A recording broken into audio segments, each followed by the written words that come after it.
In a region of space, a horizontal magnetic field induction exists along positive z direction, which is into the plane of paper, and magnitude of magnetic induction varies along the y direction. Is given as b naught equals to b naught y by a k cap. B naught area positive constant. A square loop EFGH, आप diagram देखते रहिए, of side A, mass m and resistance R is placed in xy plane and start falling under the gravity. Find induced current in terms of velocity, force as a function of velocity v, and v as a function of time t and terminal speed. तो हमें ये निकालना है. आइए दोबारा हम diagram बनाते हैं. ये पॉजिटिव एक्स एक्सिस लिया गया डायग्राम के अकॉर्डिंग. ये पॉजिटिव एक्स एक्सिस है, वाई एक्सिस है, और ये आपका लूप है. अब यहाँ नाम दिया गया ई एफ जी एच, और मैग्नेटिक फील्ड जो दे रखी है वो ऐसे है, बी नॉट वाई बाय ए, और के कैप मतलब जिस दिशा में दे रखी है इस फंक्शन के अकॉर्डिंग है. तो अगर मेरे को करंट निकालना होगा तो मैं कैसे निकालूं?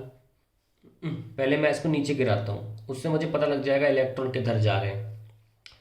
तो फोर्स निकालता हूँ इलेक्ट्रॉन्स पे पहले, minus e v cross B, क्योंकि इस कॉइल का नियति नीचे जाना है, ग्रेविटी के इससे खिलाफ कौन जा पाया. तो जब वायर इधर जाएगा तो इलेक्ट्रॉन्स वायर के साथ साथ नीचे जाएंगे. So I can take this as plus J, क्योंकि नीचे प्लस वाई लिया हुआ है, प्लस जे. और मैग्नेटिक फील्ड हमारी प्लस के अंदर की तरफ है, तो आप प्लस के कोई फॉलो करें. आपसे दिया भी हुआ है into the plane of paper को उनने प्लस माना है प्ले के में. So you will get minus e v B j cross k is i. तो ये क्या हो गया, माइनस आई हो गया एक तरीके से. तो यहाँ पर हमारे इलेक्ट्रॉन्स इकट्ठा हो जाएंगे और यहाँ प्लस आ जाएगा. That means I have a cell like this. Now I know how the pluses and minuses. अब अगर हम इसकी बात करें फोर्स की, तो इन पे भी फोर्स लगेगा, कोई बुराई उसमें कोई अलग बात नहीं है, जैसे इस पे लग रहा है. लेकिन इलेक्ट्रॉन्स है ना, आप यहाँ जा रहे हो, मैग्नेटिक फील्ड अंदर है, तो फोर्स इन इलेक्ट्रॉन्स पे भी लगेगा. पर इलेक्ट्रॉन वायर से बाहर नहीं निकल सकते, ठीक है, या लेफ्ट में नहीं आ सकते, इलेक्ट्रॉन के पास जगह ही नहीं है कहीं जाने के लिए. तो ये एक प्रॉब्लम आ जाती है. हमारा वेलोसिटी किधर है, नीचे, मैग्नेटिक फील्ड किधर है, अंदर. तो देखिए वी क्रॉस भी इलेक्ट्रॉन जाना तो चाहते हैं, पर इस वायर में जाए तो जाए कहाँ. तो फिर इस वायर की बात ही नहीं करेंगे, ई एच और एफ जी की बात ही नहीं करेंगे. हम बात करेंगे एच जी की. इसमें भी सेम बात होगी, पर एक बात है, हम जैसे से नीचे जा रहे हैं वैसे वैसे मैग्नेटिक फील्ड बढ़ रही है, क्योंकि मैग्नेटिक फील्ड वाई की कॉरेस्पॉन्डिंग है कि नहीं. तो ये वाला सेल जो होगा, क्योंकि बी की वैल्यू ऊपर कम है और नीचे ज़्यादा है, तो ये वाला जो ईएमएफ होगा एच जी वाला, ये ज़्यादा होगा. तो हम एक तरह से इसको थोड़ा ज़्यादा सेल से दिखा सकते हैं. तो अल्टीमेटली ये ज़्यादा है, ये कम है, तो सर्किट में करंट जो होगा वो इस तरीके से दौड़ रहा होगा, क्योंकि ये सेल डोमिनेट कर जाएगा. ठीक है, तो हमें मिल गया कि हमारा करंट किस तरीके से. दोबारा बना लेते हैं कि हमारा करंट कुछ इस तरीके से, ये करंट है, और ऐसे जो ये सेल डोमिनेट कर गया, करंट तो सिंगल ही होगा. This is the current flowing in the circuit. Now I can find out my force. अगर मैं इसका नाम रखूँ ई एफ, पहले मैं चलो ई एम एफ निकाल लेता हूँ. तो मैं ई एफ निकाल लूँ ई एफ रीजन में, that is B L V. Magnetic field दे रखी है, so I can write B naught, और लेंथ ए ही है, ए लेंथ दे रखी है हमें. इसकी लेंथ में देख लेता हूँ कितना दे रखा है. हाँ, तो लेंथ भी हमें ए दे रखी है. और हम बी को ज़रा लिख लेते हैं. यहाँ पे क्या होगा, बी कितनी जगह पर है, वाई नीचे है अभी, और वाई, अगर हम इस जगह को वाई मान लें तो y upon a, that is my B, into l की जगह ए और वी, तो ए से ए कैंसिल. सो मेरे को ईएमएफ मिल जाता है ई एफ में बी नॉट वी वाई, ये मिल गया. अब मैं ईएमएफ लिखूँगा कि इसमें एच जी में, so I get B L V again. यहाँ पर बी वन एल वन कुछ अलग रखने के लिए मैं लिख लेता हूँ. यहाँ पर मेरी जो बी है वो होगी बी नॉट. अगर मैं इतना डिस्टेंस वाई ले रहा हूँ तो इसकी डिस्टेंस कितनी होगी, वाई ऊपर से यहाँ तक और साइड लेंथ ए जुड़ जाएगा, तो आई राइट वाई प्लस ए।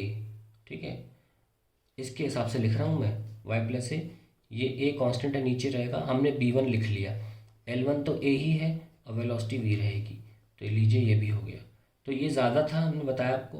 तो नेट ई कैसे होगा, दोनों को सब्ट्रैक्ट करके आएगा, तो ईएमएफ नेट जो होगा, net EMF will be B naught v y plus A minus B naught v y. So I'll get B naught Vy plus B naught Va minus B naught Vy. ये cancel, so we'll get B naught Va। हमसे पहला part क्या पूछा गया है, पहला part पूछा गया इंड्यूस करंट, तो EMF तो निकाल लिया, तो इंड्यूस करंट I कितना हो जाएगा, EMF divide by R, that is B naught Va divide by R। सो पहला पार्ट तो हमने सॉल्व कर लिया। नाउ नेक्स्ट पार्ट आता है force is a function of v. आइए दोबारा डायग्राम बनाते हैं। ये हमारी कॉइल है, नाम है ई एफ जी एच। तो इस पर फोर्स अलग लगेगा ई एफ पर, that will be I l B. अब यहाँ पे करंट ऐसे था, अगर वेक्टर फॉर्म में लिखें आई एल वेक्टर बी, तो देखिए लेफ्ट का मतलब होता है माइनस आई, ठीक है, क्योंकि इधर को प्लस एक्स दिया है, ये प्लस वाई है, और ये वाला अंदर वाले ने प्लस जेड बोला है मानने को, मैग्नेटिक फील्ड अंदर है, तो बी प्लस के, तो एफ ई एफ कितना आ जाएगा, आई एल बी माइनस का है तो आई बाद में सोच लेंगे, अभी आप बाहर ले लो, आई क्रॉस के माइनस जे होता है, ठीक है, तो माइनस माइनस प्लस, तो क्या आ गया, आई एल बी आ गया प्लस जे, यानी कि और प्लस जे नीचे माना गया है, तो ये हो गया फोर्स ई एफ पे नीचे की तरफ। और अब वैल्यू भी रख सकते हैं हम, कितनी आ गई वैल्यू यहाँ पे, एफ ई एफ पे आ गया, करंट है आई, लेंथ है ए, और इस जगह पर बी कितनी है, बी नॉट वाई बाय ए, ये फोर्स आ गया।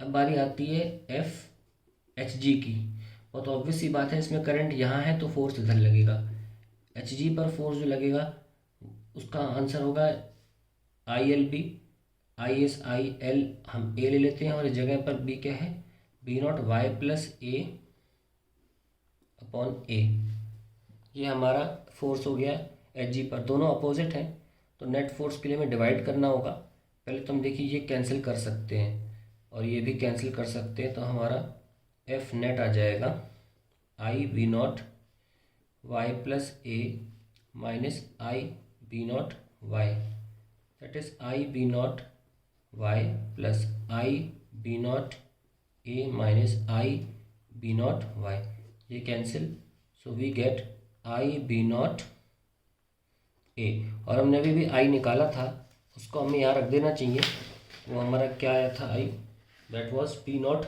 We A, so B naught V A into B naught A, तो क्या आया, B naught square A square V, so that is the force I am getting, ठीक है।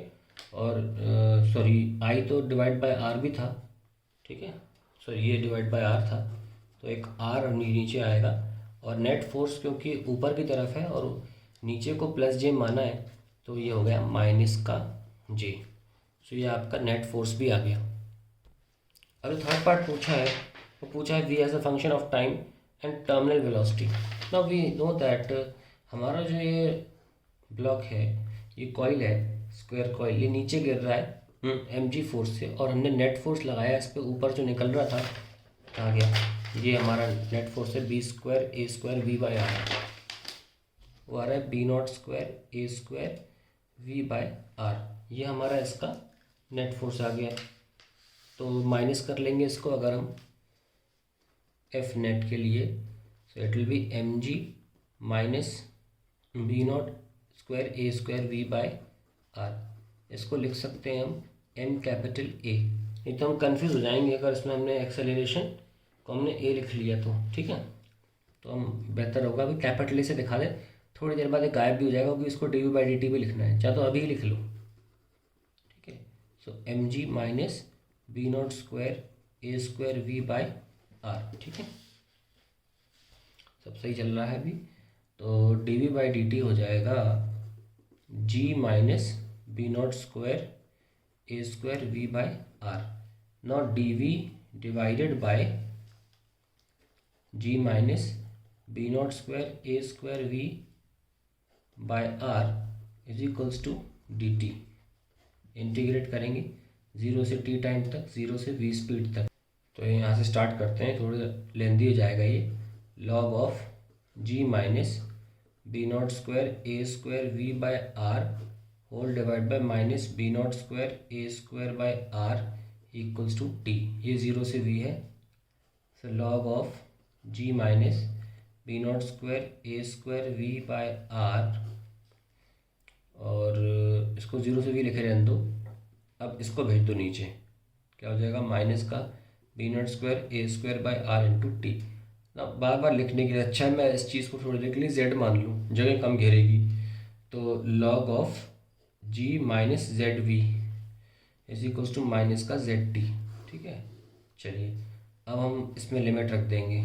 एक बार v रखेंगे तो ऐसी का ऐसा रहेगा जी माइनस जेड वी, और डिवाइड बाई 0 रखेंगे तो जी बचेगा, नीचे 0 डिवाइड में आ जाएगा इस माइनस का Z T. So G minus Z V divide by G is E power minus Z T. That means 1 minus Z V by G is E power minus Z T. सो हमें तो velocity निकालनी है। So we can 1 minus e power minus zt is equals to zv by g and g by z. 1 minus e power minus zt is equals to velocity. और अब हम चाहें तो z को रख सकते हैं या ना भी रखें चलेगा, और फिर यहाँ बगल में लिख सकते हैं कि z को हमने क्या अज्यूम किया था। It was B naught square a naught square by r, ये हमने अज्यूम किया था, ये z था हमारा।